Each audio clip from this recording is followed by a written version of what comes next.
Welcome to our channel. Today we how to optimize risk management with Ledger Live, detailed guide step by step clearly. Open Ledger Live and ensure you are using the latest version.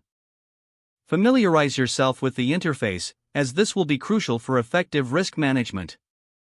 Connect your Ledger hardware wallet to your computer.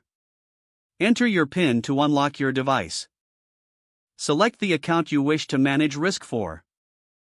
Navigate to the Accounts tab on the left side of the Ledger Live interface. Review your current holdings and their performance metrics. Identify any assets that have shown high volatility. Set risk management goals based on your investment strategy. Determine acceptable loss thresholds for each asset.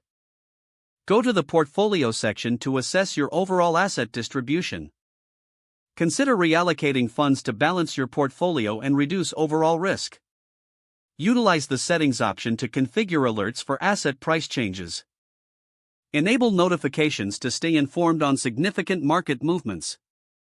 Regularly check market news and trends that may impact your assets. Conduct periodic reviews of your risk management strategy. Adjust your thresholds and allocations based on your ongoing assessments. Document all changes for future reference.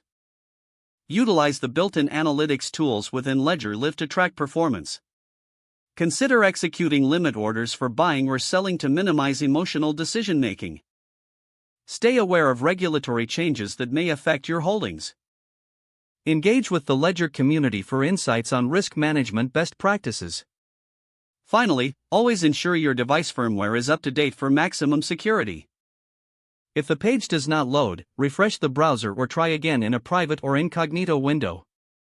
Make sure you are using the correct email address, then retype it carefully to avoid small typos. If your password is not accepted, use the reset option and create a new strong password you can remember. Check your spam folder for verification or security emails, then complete any requested confirmation steps. Enable two-factor authentication if available to improve account security and reduce unauthorized access risk. Don't forget to like this video and subscribe to our channel for more step-by-step tech guides.